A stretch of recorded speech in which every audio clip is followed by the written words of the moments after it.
नमस्कार दोस्तों, स्वागत है आपका हमारे YouTube channel Aryan study hubs पर। अगर आप लोग क्लास 10th यूपी बोर्ड 2027 की तैयारी कर रहे हैं तो यह आज वीडियो आपके लिए बहुत ही महत्वपूर्ण होने वाला है। आज हम लोग पढ़ेंगे UP board class 10th Hindi का मॉडल पेपर, जो आपके लिए आपकी अर्धवार्षिक परीक्षा एवं बोर्ड परीक्षा के लिए बहुत ही महत्वपूर्ण रहेगा, जिसका हमने प्रीवियस ईयर पेपर लाए हैं। चलिए सॉल्व करते हैं। वीडियो में आगे बढ़ने से पहले आप लोग वीडियो को लाइक ज़रूर कर दें। ठीक, सबसे पहले हम लोग खंड आ सॉल्व करेंगे, जिसमें बहुविकल्पीय प्रश्न आते हैं, जो कि 20 क्वेश्चन होते हैं। आज का पहला प्रश्न है, आचार्य रामचंद्र शुक्ल प्रसिद्ध हैं। पहला कहानी लेखन के लिए, दूसरा उपन्यास लेखन के लिए, तीसरा आलोचना साहित्य के लिए, चौथा नाटक लेखन के लिए। तो आचार्य रामचंद्र शुक्ल जी जो हैं वो आलोचना साहित्य के लिए प्रसिद्ध हैं। दूसरा प्रश्न है, गोदान उपन्यास के लेखक हैं। गोदान उपन्यास के लेखक हैं। पहला है यशपाल, दूसरा है प्रेमचंद, तीसरा मोहन राकेश, चौथा धर्मवीर भारती। तो गोदान जो है, गोदान उपन्यास के लेखक हैं, उसके लेखक हैं मुंशी प्रेमचंद्र जी। तीसरा प्रश्न है, नीड़ का निर्माण फिर के रचनाकार हैं। पहला है हरिवंश राय बच्चन, दूसरा है डॉक्टर राजेंद्र प्रसाद, तीसरा है हजारी प्रसाद द्विवेदी, चौथा है रामविलास शर्मा। तो नीड़ का निर्माण फिर यह एक आत्मकथा है, जो कि हरिवंश राय बच्चन इसके रचनाकार हैं। चौथा प्रश्न है, झूठा सच उपन्यास के लेखक हैं। झूठा सच उपन्यास के लेखक हैं। पहला है यशपाल, दूसरा है कमलेश्वर, तीसरा है रंगेय राघव, चौथा है चतुरसेन शास्त्री। तो झूठा सच उपन्यास के जो लेखक हैं वो हैं हमारे यशपाल जी। झूठा सच उपन्यास के लेखक यशपाल जी हैं। पांचवा प्रश्न है, छायावाद युग की प्रमुख प्रवृत्ति है। पहला है आश्रयदाता राजाओं की प्रशंसा, दूसरा है रीति ग्रंथों का निर्माण, तीसरा है श्रृंगार एवं प्रेम वेदना, चौथा है भक्ति भावना। तो इसका राइट आंसर होगा, छायावाद की प्रमुख प्रवृत्ति होगी श्रृंगार एवं प्रेम वेदना। श्रृंगार छायावाद की प्रमुख प्रवृत्ति है। छठा प्रश्न है, कलम का सिपाही जीवनी है। कलम का सिपाही जो वो किसकी जीवनी है। तो पहला है जयशंकर प्रसाद, दूसरा है प्रेमचंद की, तीसरा है मोहन राकेश की, चौथा है आचार्य रामचंद्र शुक्ल की। तो कलम का सिपाही जो जीवनी है वो प्रेमचंद की है। फिर सातवां प्रश्न है, घनानंद किस काव्यधारा के कवि हैं। सातवां प्रश्न है, घनानंद किस काव्यधारा के कवि हैं। पहला है रीतबद्ध, तीसरा है रीत सिद्ध, दूसरा है रीत सिद्ध, तीसरा है रीति मुक्ति, चौथा है आधुनिक काल। तो इसका राइट आंसर होगा घनानंद रीत मुक्त काव्यधारा के कवि हैं। आठवां प्रश्न है, हंस पत्रिका के संपादक हैं। पहला है मोहन राकेश, दूसरा है प्रेमचंद, तीसरा है धर्मवीर भारती, चौथा है गुलाब राय। हंस पत्रिका के संपादक, हंस पत्रिका के संपादक जो कि हैं प्रेमचंद जी। फिर नौवां प्रश्न है, जहाज का पंछी की कृति की विधा है। जहाज की पंछी कृति की विधा है। तो पहला है नाटक, दूसरा है कहानी, तीसरा है उपन्यास, चौथा है निबंध संग्रह। तो इसका राइट आंसर होगा उपन्यास। जहाज का पंछी जो है उपन्यास विधा की रचना है। 10वां प्रश्न है, तारसप्तक का प्रकाशन वर्ष है। तारसप्तक जो है वो किस वर्ष प्रकाशन हुआ था। पहला है 1942, दूसरा है 1953, तीसरा है 1943, चौथा है 1940, जो कि तार सप्तक का प्रथम प्रकाशन वर्ष है 1943। फिर 11वां प्रश्न है निर्वेद स्थायी भाव है। निर्वेद जो है वो किसका स्थायी भाव है? पहला है हास्य रस का, दूसरा है करुण रस का, तीसरा है शांति रस का, चौथा है अद्भुत रस का। तो निर्वेद जो है वो किसका स्थायी भाव है? वो शांत रस का स्थायी भाव है। पीपर पात सरित मंडोला में कौन सा अलंकार है? पीपर पात सरिस मंडोला में कौन सा अलंकार है? पहला है श्लेष अलंकार, दूसरा है उपमा अलंकार, तीसरा है उत्प्रेक्षा अलंकार, चौथा है रूपक अलंकार। तो पीपर पात सरिस मंडोला में कौन सा अलंकार है? उपमा अलंकार। फिर 13वां प्रश्न है रोला छंद में कुल चरण कितने हैं? रोला छंद में कुल कितने चरण हैं? मतलब पहला है 2, दूसरा है 4, तीसरा है 3, चौथा है 5। तो रोला छंद में कुल कितने चरण हैं? रोला छंद में कुल 4 चरण हैं। फिर चौथा प्रश्न है आगमन में किस उपसर्ग का प्रयोग होता है? आगमन में किस उपसर्ग का प्रयोग होता है? वी का, या दूसरा अ का, तीसरा मान, चौथा आ। तो यहाँ आगमन में कौन सा उपसर्ग है? आ। तो इसका राइट आंसर होगा डी। फिर 15 नंबर प्रश्न है भलाई में प्रत्यय है। भलाई जो है उसमें कौन सा प्रत्यय है? पहला है भला, दूसरा है ई, चौथा है आई, या डी नंबर है इनमें से कोई नहीं। तो भलाई में कौन सा प्रत्यय है? भलाई। भलाई में कौन सा आता है आखिरी में? आई, इसलिए इसका राइट आंसर होगा सी, आई। 16 नंबर प्रश्न है नीलांबर में कौन सा समास है? नीलांबर में कौन सा समास है? पहला द्वंद्व, दूसरा द्विग, तीसरा कर्मधारय, चौथा है बहुविग्रीह। तो 16 नंबर में नीलांबर में कौन सा समास है? कर्मधारय। नीलांबर में कौन सा है? कर्मधारय समास है। 17 नंबर प्रश्न आम का तत्सम है।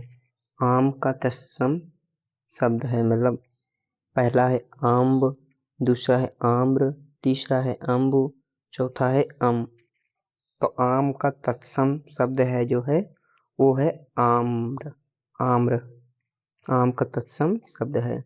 8वां प्रश्न है कर्तव्यवाचक में प्रधानता होती है। कर्तव्यवाचक में प्रधानता होती है। पहला कर्ता की, दूसरा कर्म की, तीसरा जो है भाव की, चौथा है इनमें से कोई नहीं।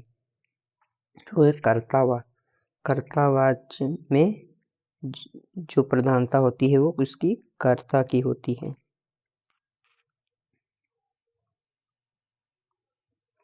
फिर 19 नंबर प्रश्न है तद्भया शब्द में वचन एवं विभक्ति कौन सी है? तद्भया शब्द में वचन एवं विभक्ति कौन सी है?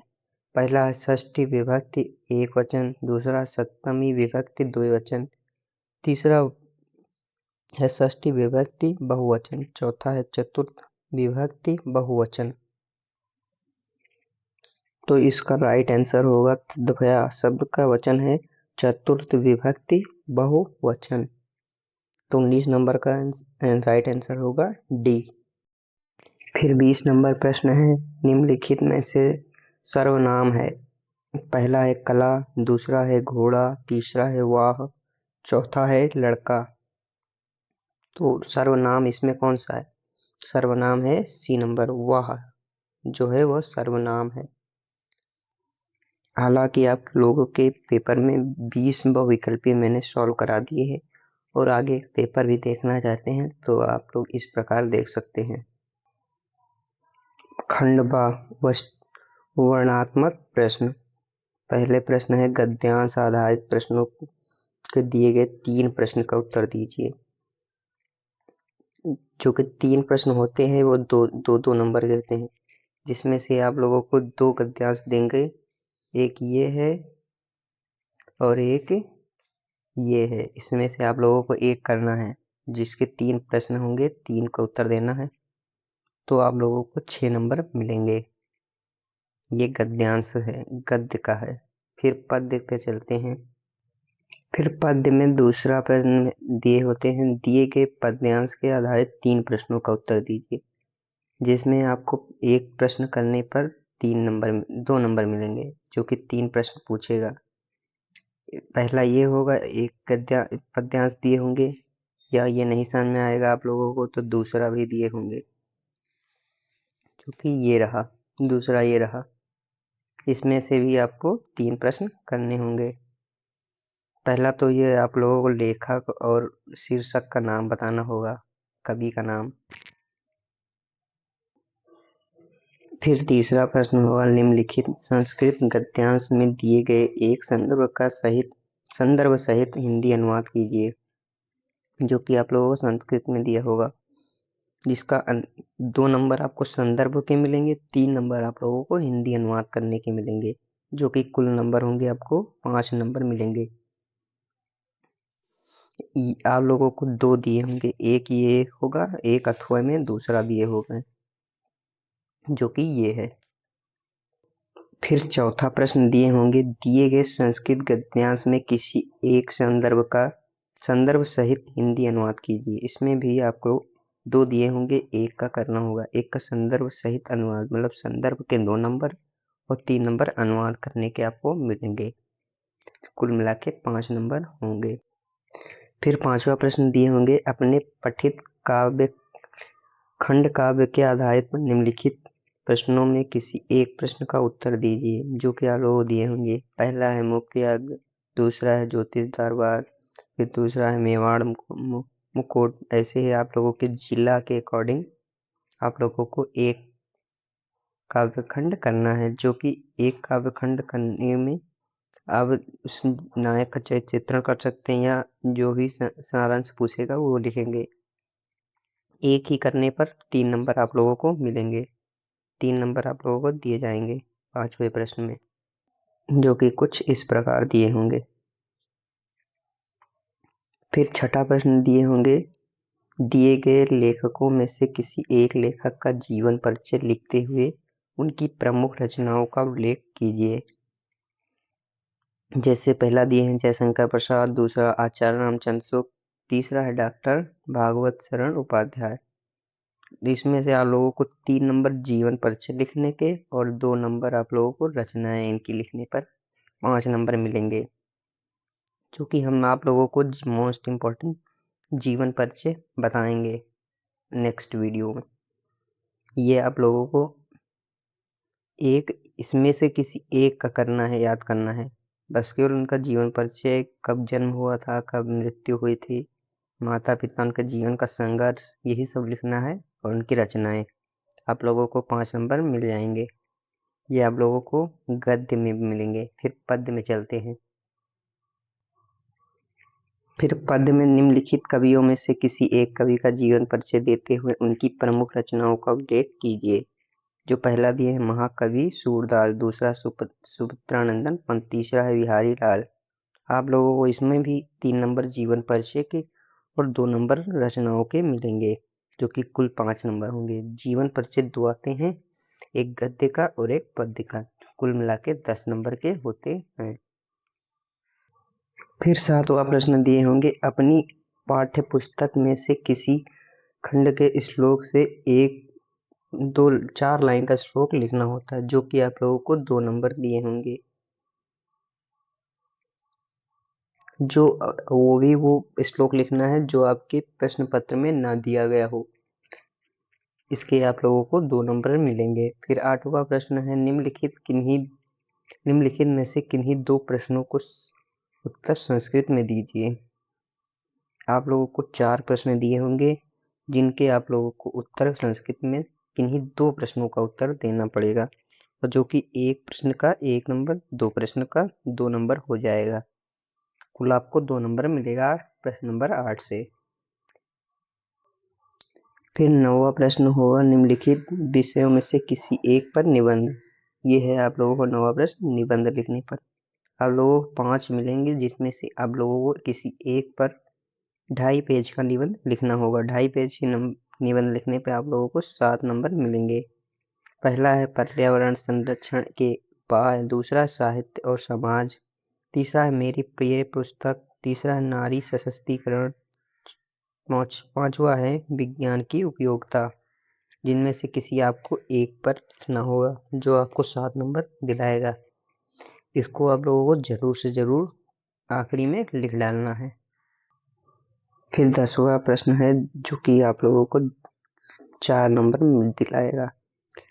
इसमें आप लोगों को एक पत्र लिखना होगा। जैसे पहला है अपनी विशेष रुचियों का उल्लेख करते हुए अपने मित्र को एक पत्र लिखिए। आप लोगों को एक पेज में एक पत्र लिखना है जो कि मित्र को लिखना है। ये आप लोगों को सीख लेना है। इसके आप लोगों को 4 नंबर मिलेंगे। हालांकि आप लोगों को यह वीडियो आप लोगों के लिए अगर यह वीडियो आप लोगों के लिए उपयोगी रहा हो तो इस वीडियो को लाइक करें और अपने दोस्तों के साथ भी शेयर करें और Aryan study hubs YouTube channel को सब्सक्राइब करें। मिलते हैं नए वीडियो के साथ। आप लोग सपोर्ट ज़रूर करिए। थैंक यू, धन्यवाद।